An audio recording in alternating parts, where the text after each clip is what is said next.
प्रिय विद्यार्थियों, आप सभी को मेरा नमस्कार। मैं राजेश असावरी आपके समक्ष कक्षा 12 की हिंदी अनिवार्य की पुस्तक सृजन का प्रथम अध्याय का अध्ययन शुरू कर रहे हैं। प्रिय विद्यार्थियों, इस अध्याय में 3 लेखक हैं। संतवाणी पाठ के दौरान कबीरदास, तुलसीदास और कृपाराम। इसमें हम आज कबीरदास के बारे में अध्ययन करेंगे। तो सबसे पहले कबीरदास का जीवन परिचय। कबीरदास का जन्म सन 1398 ईस्वी में लहरतारा काशी में हुआ था। इनका लालन पालन नीरू और नीमा नामक जुल्हाय दंपति ने किया था। इनकी पत्नी का नाम लोही था। इनके पुत्र का नाम कमाल तथा पुत्री का नाम कमाली था। कबीर के गुरु का नाम रामानंद था। ऐसा माना जाता है कि कबीर निरक्षर थे। उन्होंने स्वयं ने लिखा था कि मसी कागज छुओ नहीं, कलम गही ने हाथ। ऐसा प्रतीत होता है कि कबीर निरक्षर थे, अनपढ़ थे। कबीर ने जो ज्ञान की प्राप्ति की थी वो हिंदू शासकों तथा पुराणों से प्राप्त की थी, और भक्ति जो प्राप्त की थी वो वैष्णव संप्रदाय से की थी, और अहिंसा का जो सिद्धांत सीखा था वो वैष्णव संप्रदाय से सीखा था। कबीरदास की प्रमुख रचना का नाम बीजक था। बीजक के अंदर साकी, सबद और रमनी इनके अंदर समाहित थे। साकी के अंदर दोहे, सबद के अंदर गेय पद और रमनी के अंदर चौपाइयाँ संकलित थी। कबीर के प्रमुख ग्रंथ बीजक का संपादन कबीर के शिष्य धर्मदास ने किया था। कबीर की प्रमुख जो भाषा थी वो सद्दूकड़ी भाषा थी। सद्दूकड़ी भाषा कहने वाले विद्वान आचार्य रामचंद्र शुक्ल थे, और कबीर को वाणी का डिटेक्टर कहने वाले हजारी प्रसाद द्विवेदी थे, और पंचमेल भाषा कहने वाले कवि श्याम सुंदरदास थे। कबीरदास रामानंद के प्रमुख शिष्य थे। रामानंद के कुल 12 शिष्य थे, उनमें कबीर का प्रमुख स्थान था। कबीर की मृत्यु 1518 ईस्वी में मगहर, काशी के अंदर हुई थी। इस प्रकार कबीर का जीवन वृत्तांत 1398 से 1518, मतलब कि कबीरदास 120 साल जीवित रहे थे। प्यारे विद्यार्थियों, अब हम सृजन पाठ्य पुस्तक में से कबीरदास का अध्ययन शुरू कर रहे हैं। हिंदी साहित्य की ज्ञानाश्रयी शाखा के प्रतिनिधि कवि कबीर भक्ति काल के महान समाज सुधारक थे। हिंदी साहित्य इतिहास के अंतर्गत भक्ति काल का जो समय है उसके अंदर भक्ति काल को 2 भागों में बांटा गया था, निर्गुण शाखा और सगुण शाखा। तो निर्गुण शाखा के अंदर भी 2 शाखाएं थी, ज्ञानाश्रयी शाखा और प्रेमाश्रयी शाखा। तो ज्ञानाश्रयी शाखा के प्रमुख जो कवि थे वो कबीर थे, और प्रेमाश्रयी शाखा के अंदर जो कवि थे वो मलिक मोहम्मद जाशी थे। अवधी भाषा के प्रमुख कवि थे वो। उन्होंने समाज में व्याप्त छुआछूत, धार्मिक आडंबर, ऊंच नीच एवं बहुदेववाद का कड़ा विरोध करते हुए आत्मवत सर्वभूतेषु के मूल्यों को स्थापित किया। तो कबीरदास जी ने तत्कालीन समाज में जो छुआछूत, धार्मिक आडंबर, ऊंच नीच, जातिवाद और बहुदेववाद का इन्होंने कड़ा विरोध किया था, और आत्मवत सर्वभूतेषु मतलब कि जो सब प्राणी को स्वयं की भांति देखता है, अपनी भांति देखता है, ऐसे मूल्यों को उन्होंने स्थापित किया था। कबीर की प्रतिभा में अबाध गति व तेज था। कबीर की जो प्रतिभा थी उसके अंदर बाधा रहित गति और प्रकाश था। उन्हें पहले समाज सुधारक बाद में कवि कहा जाता है। इसलिए कबीर को पहले समाज सुधारक, उन्होंने समाज के अंदर जो बुराइयां थी, छुआछूत थी और धार्मिक जो आडंबर थे उन्होंने दूर करने का प्रयास किया। इस कारण उन्हें पहले समाज सुधारक और बाद में कवि कहा जाता है।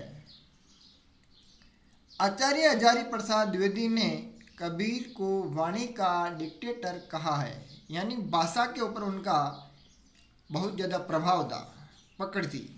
इसीलिए आचार्य हजारी प्रसाद द्विवेदी ने कबीर को वाणी का डिक्टेटर कहा था। कवि ने अपनी सपाट बयानी एवं तटस्थता से समाज सुधार के लिए जो उपदेश दिए उनका संकलन उनके शिष्य धर्मदास ने किया। कबीर ने अपनी जो भाषा और वाणी के माध्यम से समाज के अंदर जो भी उपदेश दिए, सुधार किया, इन्हें उपदेशों का संकलन इनके शिष्य धर्मदास ने किया था। कबीर की रचनाओं के संकलन को बीजक कहा जाता है। कबीर ने जो भी रचनाएं संकलित की उन सभी को मिलाकर के बीजक नाम दिया गया है। बीजक के 3 भाग हैं, साखी, शबद व रमणी। बीजक के अंदर 3 भाग है, याद रखना है। साखी के अंदर दोहे संकलित हैं, शबद के अंदर गेय पद जो गाने योग्य हैं और रमणी के अंदर चौपाइयाँ संकलित है। संत काव्य परंपरा में उनका काव्य हिंदी साहित्य की अमूल्य निधि है। संत काव्य की जो परंपरा थी उनमें हिंदी साहित्य के अंदर कबीरदास जी का महत्वपूर्ण योगदान था। संत सम्राट कवि थे कबीर, इसीलिए उनको संत सम्राट भी कहा जाता है। पाठ्य पुस्तक में चयनित कबीर के दोहे सदाचार एवं श्रेष्ठ जीवन मूल्यों को अपनाने की प्रेरणा देते हैं। तो सर्जन जो पाठ्य पुस्तक में कबीर के द्वारा जो चयनित दोहे हैं उनमें सदाचार जीवन जीने की और श्रेष्ठ जीवन जीने की प्रेरणा देते हैं। जीवन में त्याग की महत्ता है। कबीरदास जी ने कहा कि जीवन में त्याग का महत्व है। त्याग का मतलब होता है अपनी प्रिय वस्तु को दूसरों को अर्पित करना। मानव को हंस की तरह निरसीर विवेक रखना चाहिए। मनुष्य को हंस की तरह, जैसे हंस पानी में मिले हुए दूध को अलग कर देता है, उसी प्रकार मनुष्य के अंदर भी ऐसे गुण विद्यमान होने चाहिए, ऐसा विवेक बुद्धि होनी चाहिए। अभिमान त्यागने में सार है। कबीरदास जी ने कहा कि अभिमान जो भी घमंड है, मैं है, वो दूर हटाने में ही सार है। साधु की पहचान जाति से नहीं उसके ज्ञान से होती है। और कबीरदास जी ने कहा कि साधु जो होते हैं उनकी पहचान जाति से नहीं होती है, ज्ञान से होती है। उनके अंदर कितना ज्ञान है, कितने श्रेष्ठ उनके विचार हैं, आचार हैं, उनसे संत की पहचान होती है। सत्संगति सार्थक होती है। और कबीरदास जी ने कहा कि अच्छी जो संगति होती है, सत्संगति होती है, वो सार्थक होती है। दुराशा सर्पिणी में के समान घातक होती है। बुरी जो आशा होती है वो सर्पिणी के समान घातक होती है। वाणी में कोयल सी मिठास होनी चाहिए। और कबीरदास जी ने कहा कि अपनी जो वाणी है उनमें कोयल के समान मिठास होनी चाहिए, ताकि सभी लोग अपन से मेल रख सके। इसीलिए हमेशा अच्छी वाणी बोलना चाहिए। तो पाठ्य पुस्तक में जो संकलित कबीरदास के जो दोहे हैं वो हम पढ़ रहे हैं। पहला दोहा है, त्याग तो ऐसा कीजिए सब कुछ एक ही बार, सब प्रभु का मेरा नहीं नीचे किया विचार। इस दोहे के अंदर नीचे शब्द का अर्थ है निश्चय, और त्याग का मतलब होता है अपनी जो प्रिय वस्तु जो होती है वो दूसरों को अर्पित करना। एक ही का मतलब होता है एक ही बार में, प्रभु का मतलब होता है ईश्वर, तो इस दोहे में कबीरदास जी कहते हैं कि आदेश त्याग के महत्व और स्वरूप का वो परिचय करवा रहे हैं। कबीरदास जी कहते हैं कि त्याग तो ऐसा कीजिए कि सब कुछ एक बार में दूसरों को अर्पित किया जा सकता है। त्याग करते समय मन में ऐसा दृढ़ विचार रहना चाहिए कि मेरे पास जो कुछ भी है वह प्रभु या ईश्वर का दिया हुआ है, मेरा कुछ भी नहीं। ऐसा विचार होना चाहिए। दूसरा दोहा है, सुनिए गुण की वार्ता अवगुण लीजिए नहीं, हंस चीर को कहत है नीर सो त्यागे जाहि। कबीरदास जी इस दोहे के माध्यम से कहते हैं कि लोगों के गुणों को ग्रहण करने और अवगुणों का परित्याग करने का संदेश दे रहे हैं। वार्ता का मतलब होता है श्रेष्ठता, चीर का मतलब होता है दूध, गहत का मतलब होता है ग्रहण करता है, अवगुण का मतलब होता है अवगुण, और नीर का मतलब होता है पानी या जल। तो कबीरदास जी इस दोहे के माध्यम से कहते हैं कि गुणों का महत्व एवं श्रेष्ठता को अच्छी तरह समझ लीजिए, अवगुण लीजिए नहीं, और अवगुणों को कभी मत अपनाइए। हंस चीर को गहत है नीर सो त्यागे जाहि। जैसे हंस केवल दूध को ग्रहण करता है और वे दूध के साथ मिले हुए पानी को छोड़ देता है या त्याग देता है, ऐसे ही मनुष्यों को अच्छे गुणों को ग्रहण करना चाहिए और बुरे जो दुर्गुण हैं उनको त्याग करना चाहिए। अगला दोहा है, छोड़े जब अभिमान को सुखी भया सब जीव, बावे कोई कछु कहे मेरे ये निज पीव। इस दोहे में भैया का मतलब होता है हुआ, ये का मतलब होता है हृदय, पीव का मतलब होता है ईश्वर या प्रिय, निज का मतलब होता है अपना, भावे का मतलब होता है अच्छा लगे, भैया का मतलब होता है हुआ। तो कबीरदास जी इस दोहे के माध्यम से कहते हैं कि सच्चा सुख और प्रिय परमात्मा की प्राप्ति के लिए अहंकार का त्याग करना आवश्यक है। कबीरदास जी कहते हैं, छोड़े जब अभिमान को सुखी भैया सब जीव। जब मनुष्य अहंकार का त्याग कर देता है, अभिमान त्याग देता है, तब उसकी आत्मा सब तरह से सुखी हो जाती है। भावे कोई कछु कहे, चाहे कोई कुछ भी कहे, मेरे ये निज पीव, परंतु उस दशा में उस स्थिति में आत्मा में अपना प्रिय परमात्मा ही आनंददायक प्रतीत होता है। अगला दोहा है, जाति ने पूछो साधु की पूछ लीजिए ज्ञान, मोल करो तलवार का पड़ा रहन दो म्यान। मोल करो का मतलब होता है मूल्य लगाओ, म्यान का मतलब होता है तलवार को रखने का खोल या कौस। साधु का मतलब सज्जन होता है। तो इस दोहे में कबीरदास जी कहते हैं कि संत जन की पहचान है जो बाहरी वेशभूषा की अपेक्षा ज्ञान को महत्व देने के लिए इन्होंने कहा गया है कि साधु की जो पहचान होती है वो वेशभूषा से नहीं होती है, वो तो ज्ञान के माध्यम से होती है।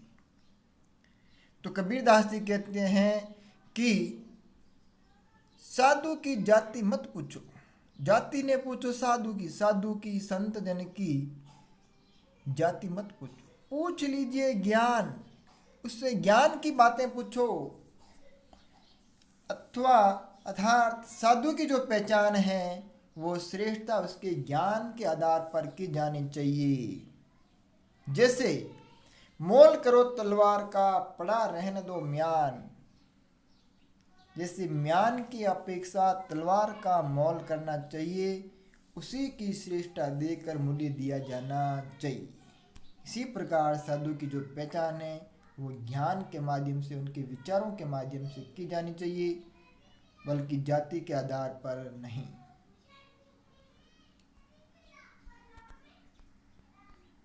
अगला है, संगत कीजे साधु की कभी न निष्फल होय, लोहा पारस परसते सो भी कंचन होय।